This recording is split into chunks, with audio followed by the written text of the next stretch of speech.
الحمد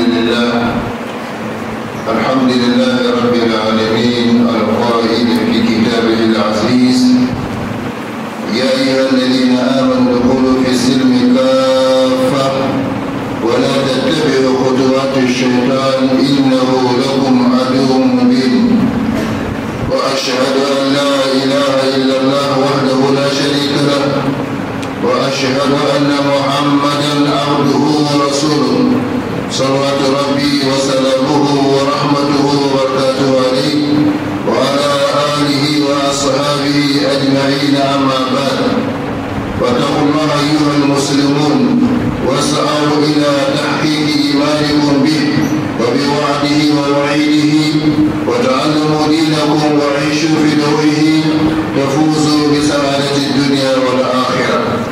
هذه الحلقة الثالثة من سلسلة الخطب عن صفات المسلم الحق وبالله التوفيق. Chers frères et sœurs en islam, alors j'appartiens à Allah, Seigneur de l'univers, qui a dit dans son puissant et inattaquable livre aux croyants, entrez parfaitement dans l'islam en obéissant à toutes les règles et lois de la religion islamique et ne suivez pas les pas du diable, car il est certes pour vous un ennemi déclaré. Je témoigne et Allah suffit pour témoin qu'il n'y a pas de divinité digne d'adoration hormis Allah, l'unique sans associé, et je témoigne que Muhammad sallallahu alayhi wa sallam est son serviteur et son envoyé. Que les prières d'Allah, son salut, ses miséricordes et ses bénédictions soient sur lui, sur sa sainte famille, ses fidèles compagnons et tous ceux qui embarqueront leur pas de le chemin du bien jusqu'au jour de la résurrection. Craignez Allah, chers musulmans, et appréciez-vous de concrétiser votre foi en Allah, à ses promesses et menaces. Apprenez votre religion et vivez à sa lumière. Vous connaîtrez le bonheur terrestre et céleste. Chers frères et sœurs islam, voici la troisième partie de notre série. Voici la troisième partie de la série de sermons sur les qualités du bon musulman. Qu'Allah nous conforme davantage à son bon traitement. Rappelez-vous que le seul fait d'écouter ou de lire ces qualités n'apportera aucun changement dans votre vie spirituelle et matérielle, ni dans votre position par rapport à Allah. Ce qui fera le changement, c'est la connaissance et la mise en application de ces qualités. Chers frères et sœurs islam, nous avons vu dans le deuxième sermon que le prophète sallallahu alayhi wa sallam a témoigné de l'entrée au paradis pour un compagnon, et cela pour trois qualités dont jouissait ce dernier, à savoir 1. Le fait de n'en vouloir à aucun musulman. 2. Le fait de nourrir aucune trahison pour la Ummah islamique. Et 3. Le fait de n'envier personne pour un bienfait qu'Allah lui a donné. Nous avons également vu que l'être humain a trois grandes relations dans cet univers, à savoir une relation avec le Créateur, ce qu'on appelle la relation verticale, une relation avec les créatures, ce qu'on appelle la relation horizontale, et une relation avec lui-même, ce qu'on appelle la relation symétrique. Pour réussir honnêtement ici-bas et gagner dans l'au-delà, l'être humain doit nécessairement bonifier ces trois relations, dont aucune ne prime sur l'autre, dans la mesure où il ne sert à rien d'être bon avec les créateurs sans être bon avec les créatures, et vice-versa, comme il ne sert à rien d'être bon avec les créatures sans être bon avec soi-même. Nous nous sommes également posé, si vous vous rappelez, une question à savoir comment faire pour être quitte vis-à-vis du Créateur et des créatures. C'est-à-dire comment être en parfaite harmonie avec son Seigneur, avec ses semblables créatures, avec la nature et avec soi-même. Chers frères et sœurs islam, avant de répondre à cette dernière question, nous allons revenir sur la définition du musulman telle que donnée par le prophète Muhammad sallallahu alayhi wa sallam lorsqu'il dit al-muslimu man salima al-muslimuna min lisanihi wa yadihi. Le musulman est celui dont les autres musulmans sont à l'abri du mal de sa langue et de sa main. Et dans une variante dont les autres hommes et tous les hommes sans aucune exception sont à l'abri du mal de sa main, de sa langue et de sa main. Chers frères et sœurs islam, ce récit prophétique signifie que le vrai et bon musulman est celui qui met à l'abri des autres musulmans, en particulier et tous les hommes en général, contre le mal de sa langue et de sa main.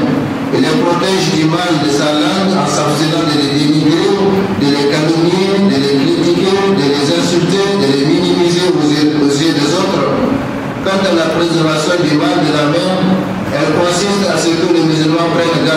et autant que faire se peut, à ne pas faire du mal aux autres, en les frappant sans droit, ou en les tuant injustement, ou en écrivant contre eux, ou en volant leurs biens, ou en aidant quelqu'un à leur faire du mal.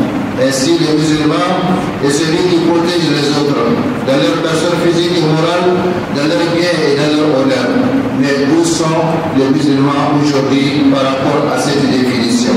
Sachez que contrairement aux autres confessions religieuses et aux idéologies humaines, l'islam est la religion où doivent s'opposer nécessairement le spirituel et le temporel, le savoir et l'application, la théorie et la pratique.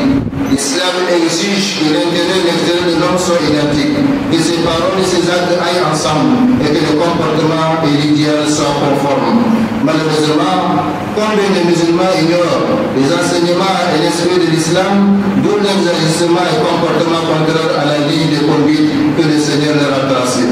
Nous avons intérêt, chers frères et sœurs en islam, nous avons intérêt aujourd'hui plus que jamais à comprendre et à mettre en pratique cette définition du musulman dans notre vie quotidienne afin d'éviter tous les torts qui sont causés à l'islam par le comportement de certains d'entre nous. Quand nous voyons un fonctionnaire musulman voler les biens des gens, quand nous voyons un fonctionnaire musulman détourner les biens publics à son compte, en cherchant à s'enrichir par tous les moyens sur le dos de l'État et en faisant abusivement usage des biens de l'État, tels la voiture, le carburant, l'électricité et l'eau, quand nous voyons un fonctionnaire musulman s'absenter de son travail quand et comme il le veut, voire aller en grève pendant des jours et réclamer ensuite son plein salaire à la fin du mois, quand nous voyons un musulman chef d'un service quelconque opprimer certains travailleurs et favoriser d'autres, quand nous voyons les musulmans se calomnier, se dénigrer, médire les uns les autres, s'insulter secrètement et publiquement, se traiter de mécréants ou d'égarés, s'entre-déchirer, voire s'entre-tuer, quand nous voyons les enfants faire fi des conseils des parents et afficher l'impolitesse et irrespect caractérisé envers les parents et les enseignants, voler les biens des parents ou de l'école, quand nous voyons donc tout cela, chers frères et sœurs d'islam, nous pouvons dire avec grand regret que beaucoup de musulmans n'ont pas encore compris la définition du vrai musulman. Allah subhanahu wa ta'ala nous fasse comprendre davantage. Barakallahu li wa lakum fil Qur'an al-Karim wa nafa'na bima fihi min al-ayat wa dhikr al-hakim. Aqulu ma tasma'un wa astaghfirullah li wa lakum wa li sa'iril muslimin bi kulli makan wa min kulli dhanb fastaghfiruhu